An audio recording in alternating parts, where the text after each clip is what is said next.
श्रीमन नारायण। बहुत लोगों ने मुझसे यह आग्रह किया था कि वर्तमान में चल रहे शंकराचार्य पीठ विवाद पर मैं अपना आधिकारिक वक्तव्य सबों के समक्ष प्रस्तुत करूं।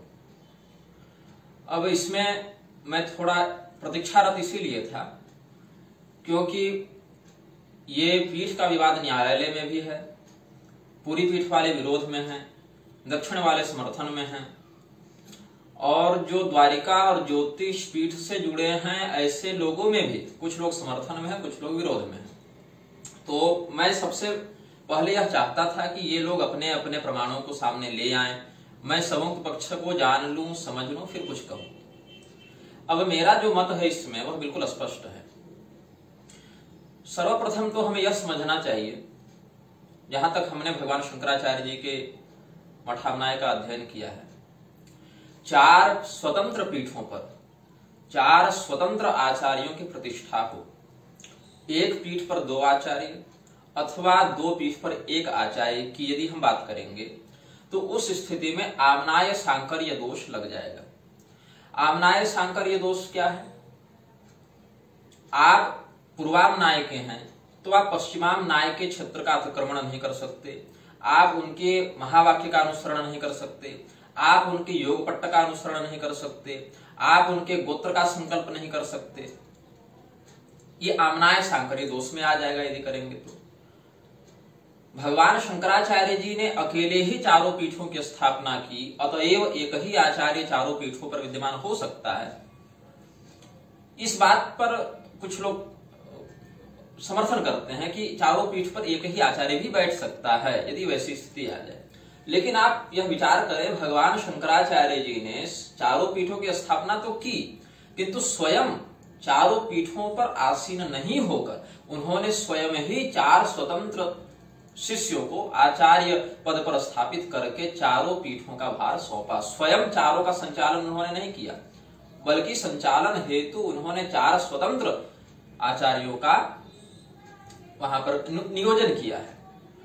अब मेरा जो मत है, 4 पीठों में स्वतंत्र आचार्य की स्थापना हो और अपने अपने पीठ के संप्रदाय, इष्ट, वेद, महावाक्य, आमनाय और योग पट्ट की उपाधि के साथ हो।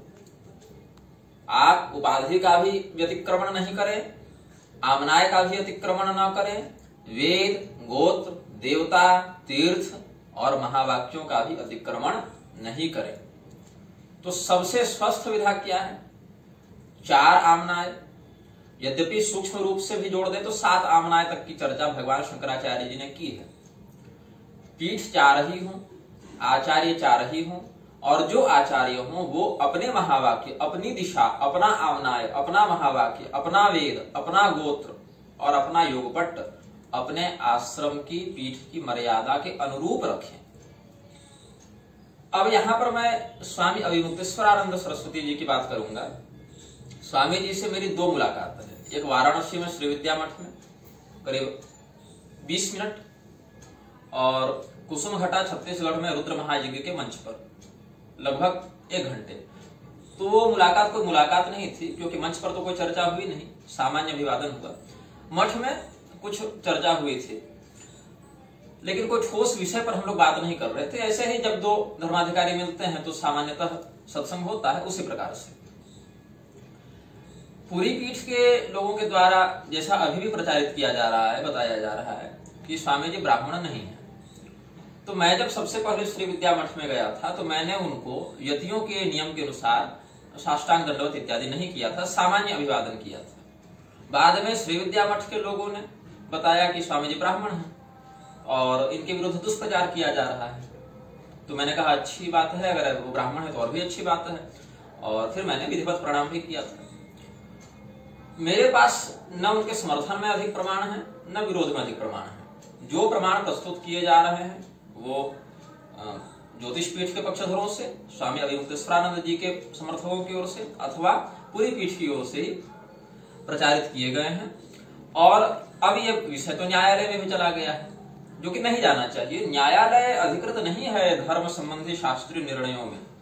हाँ, न्यायालय बहुत कर सकता है। तो एक स्वच्छ और एक निष्पक्ष मंच प्रदान कर सकता है कि चलो हम व्यवस्था करते हैं, हम आयोजक बन जाते हैं इसके, आप दोनों पक्ष इसमें चर्चा करें, शास्त्रार्थ करें। इतना न्यायालय कर सकता है, लेकिन न्यायालय को स्पष्ट निर्णय नहीं दे सकता। अब कुछ लोगों की बात तो बड़ी विचित्र है। कल मैंने देवकीनंदन ठाकुर जी का एक फेसबुक पोस्ट देखा जिसमें वो वासुदेवानंद सरस्वती जी को ज्योतिष पीठ का शंकराचार्य बता रहे थे। हालांकि ज्योतिष पीठ शब्द उन्होंने अलग से नहीं किया, लेकिन शंकराचार्य पद से वो ज्योतिष पीठ का ही संबंध जुट जाता है, क्योंकि केस तो वही चल रहा है। जब स्वामी स्वरूपानंद सरस्वती जी ने देवकीनंदन ठाकुर को धर्मरत्न की उपाधि दी थी, तो उस समय उनके लिए ये शंकराचार्य हो गए। अब स्वामी जी ब्रह्मलीन हो गए तो इनके लिए ये शंकराचार्य हो गए, है ना। तो स्वार्थ परक शंकराचार्य पद का इच्छानुसार वितरण करना भी दोष कारक है। अब तो इतने शंकराचार्य हो गए हैं, जितने भारत में शंकराचार्य के द्वारा संचालित मठ नहीं होंगे उतने शंकराचार्य हो गए हैं। अब कांची कामकोटि के विषय में भी कुछ लोगों ने कहा, कांची कामकोटि स्वयं को सर्वामनाय मानती है, बताती है और अपने पक्ष में प्रमाण भी देती है। अन्य आचार्यगण निषेध करते हैं, क्योंकि 4 आमनाय स्थूल रूप में स्थापित किए गए। काशी सुमेरु की जहां तक बात करें, ऊर्ध्वामनाय जो स्वयं को बताते हैं, तो उसको भी मैं पूर्ण स्वतंत्र पीठ तो नहीं मान सकता, क्योंकि सुमेरु पीठ भी सूक्ष्म पीठ है, कोई स्थूल पीठ तो नहीं है। हाँ, खंड पीठ के रूप में यदि संचालन करना चाहे तो कर सकते हैं, लेकिन आप उसको एक आमनाय पीठ कह के स्वतंत्र स्थूल भूत रूप देंगे तो मेरे दृष्टि से शास्त्रीय आप उसको सिद्ध नहीं कर पाएंगे, आपत्ति तो आ जाएगी। पीठ तो 4 ही होने चाहिए, आमनाय 4 ही होने चाहिए। कांची कामकोटि के द्वारा दिए जा रहे प्रमाणों में और अन्य पीठों के द्वारा दिए जा रहे प्रमाणों में मैं स्वतंत्र अध्ययन जब तक पूर्णतया ठोस नहीं कर लेता तब तक कुछ भी नहीं कहूंगा। हाँ, पूर्ण अध्ययन करके दोनों के प्रमाणों को, मेरे पास है प्रमाण, मैंने मंगाए हैं और अन्य जनों ने भी भेजा है, तो बहुत से प्रमाण है, करीब करीब 500-600 पृष्ठों से अधिक का है। तो जब तक मैं संपूर्ण अध्ययन न करूं कुछ बोलना उचित नहीं होगा इसमें। यद्यपि सकलामनाय का और ऊर्ध्वामनाय का सूक्ष्मीभूत भाव से वर्णन है मठामनाय में, किंतु उनका स्थूल औचित्य क्या है, ऐतिहासिक महत्व क्या है, इसको भी देखना पड़ेगा।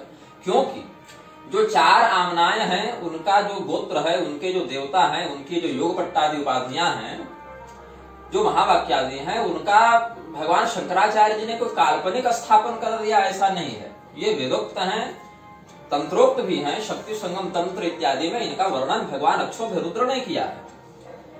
तो कोई भी अब्राह्मण व्यक्ति यदि दंड संन्यास लेकर, चाहे वो क्षत्रिय हो, वैश्य हो, शूद्र हो, कोई हो, और ब्राह्मण में भी पतित हो, स्त्रैण हो, विकलांग हो, घृतकाध्यापनादि के दोष से युक्त हो, अथवा मुग्ध हो, स्त्रैण हो, नपुंसक हो, तो भी वह दंड संन्यास नहीं ग्रहण कर सकता। ब्राह्मणों में भी आरूढ़ पतित हो, अवकिरणी हो, तो भी नहीं कर सकता। तो ब्राह्मणों में भी अत्यंत शुद्धतम आचार विचार वाले, विरक्ति मार्ग की ओर असंदिग्ध निष्ठा रखने वाले व्यक्ति ही दंड संन्यास के अधिकारी हैं, और उनमें सर्वोत्तम दंडी शंकराचार्य के पद के ऊपर आसीन होने योग्य हैं। ये मैं समझता हूँ। स्वामी मुक्तेश्वरानंद सरस्वती जी यदि ब्राह्मण हैं तो दंड संन्यास पर आपत्ति नहीं होनी चाहिए, यदि नहीं है तो किसी भी मामले में समझौता नहीं होना चाहिए। यह मेरा स्पष्ट मत है। अब क्या है क्या नहीं है, इस पर तो अभी लोग तर्क वितर्क कर ही रहे हैं। मैं तो उनके क्षेत्र का नहीं, उनके परिवार का नहीं जो मैं कुछ अभी कह पाऊंगा। अभी तो मैं भी प्रमाण देख ही रहा हूं। लेकिन मेरा मत यही है, स्वतंत्र 4 आमनाय पर स्वतंत्र 4 आचार्यों की प्रतिष्ठापना उनके संप्रदाय, उनके गोत्र, उनके देवता, उनके महावाक्य, उनके आमनाय और योग पट्ट के साथ हो, और इस मर्यादा के अंतर्गत शेष पीठों को खंड पीठ के अंतर्गत रखा जाए, न कि स्वतंत्र पीठ के अंतर्गत रखा जाए। साथ ही कोई भी शंकराचार्य या कोई भी रामानुजाचार्य या कोई भी मध्वाचार्य या किसी भी मान्य संप्रदाय का धर्माधिकारी राजनेताओं के समर्थन में धर्म की बलि न दे दे, यह मैं चाहता हूं। आपके मठ में राजनेता है, ठीक है, आए, लेकिन अपनी राजनीतिक पहचान को, अपने राजनीतिक झंडे को, अपने राजनीतिक विचारधारा को दरवाजे पर छोड़कर आए। आप कांग्रेस के हैं, भाजपा के हैं, संघ के हैं, आप बसपा के हैं कि सपा के हैं कि राजद के हैं कि बीजद के हैं कि शिवसेना के हैं, ये राजनीतिक पहचान जो है वो आप मठ के दरवाजे पर छोड़कर आए। जब आप मठ में प्रवेश कर रहे हो तो आप एक नेता बनकर नहीं, एक हिंदू बनकर, एक भक्त बनकर, एक धर्मानुयायी बनकर आए। और धर्माधिकारियों को भी उतना ही संबंध रखना चाहिए। नेताओं से मिले, ठीक है, वो भी एक समाज का अंग है, एक शासन प्रणाली पर उनका आधिपत्य भी है, लेकिन उनका झंडा, उनकी पार्टी, उनका निशान इस पर नहीं जाए। आज जितने नकली धर्मगुरु घूम रहे हैं ये राजनीतिक पार्टियों के ही तो खड़े किए गए हैं। तो राजनीतिक पार्टी से किसी भी व्यक्ति का जो धर्माधिकारी है उसका संबंध नहीं होना चाहिए, उसका संबंध धर्मशास्त्र से होना चाहिए। और नेता जब आए तो नेता अपने राजनीतिक पहचान और रुतबे को दरवाजे पर छोड़कर आए। आप हिंदू बनकर आए, आप भक्त बनकर आए, आप जिज्ञासु बनकर आए, तब व्यासपीठ आपको अनुग्रहित करेगा। नेता बनकर आएंगे, राजा बनकर आएंगे, शासक बनकर आएंगे और उसमें भी धर्म विरुद्ध कृत्य करेंगे और करवाएंगे तो कोई भी धर्माधिकारी इसका समर्थन नहीं करेगा। और अगर कर रहा है तो वह कोई भी पद पर बैठा हो, इस दृष्टिकोण में तो उसकी निंदा होगी, इस दृष्टिकोण में धर्मशास्त्रतः उसका विरोध होगा। अब्राह्मण को दंड ग्रहण कराना भी घोर पातक है, क्योंकि मुखजाना वयं धर्मो वैणवम लिंग धारणम अथवा वैष्णव लिंग धारणम अथवा विहितं लिंग धारणम। कुर्म पुराण में, हरिबुद्ध संहिता में, यति धर्म संग्रह आदि में अनेक वचन प्राप्त हो जाते हैं। तो अब्राह्मण को दंड संन्यास ग्रहण कराना और दंडी सन्यासी जो ब्राह्मण है यदि वह है तो उस पर भी मिथ्या आरोप करना दोनों समान रूप से पातक है। अतएव स्वस्थ विधा वाले अधिकृत धर्माधिकारियों को यथाशीघ्र इसमें निजी राग द्वेष, राजनैतिक स्वार्थादि से सर्वथा विलक्षण होते हुए पीठ की रक्षा के लिए, मर्यादा की रक्षा के लिए आगे आना चाहिए। और मेरा तो देखिए सभी पीठों से संबंध भी है, परिचय भी है और विरोध भी है। तो कोई ऐसा संप्रदाय नहीं जहां मेरे समर्थक ना हो और कोई ऐसा संप्रदाय नहीं जहां मेरे विरोधी ना हो, क्योंकि मैं व्यक्ति निष्ठा नहीं रखता, मैं शास्त्र निष्ठा रखता हूं। यही कारण है, शास्त्र निष्ठा के ही कारण हमने सभी पीठों के लोगों से गालियां भी सुनी हैं और समर्थन भी प्राप्त किया है। 4 स्वतंत्र पीठों पर 4 स्वतंत्र आमनायाधिकृत आचार्यों की स्वानुगत योग पट्टांतर्गत उनकी उपस्थिति हो और धर्म अपने मूल स्वरूप में धर्मशास्त्रतः अनुशासित हो और सभी सनातन धर्मावलंबी इसमें लाभान्वित हो, यह हमारी मंगल कामना है। श्रीमन्नारायण।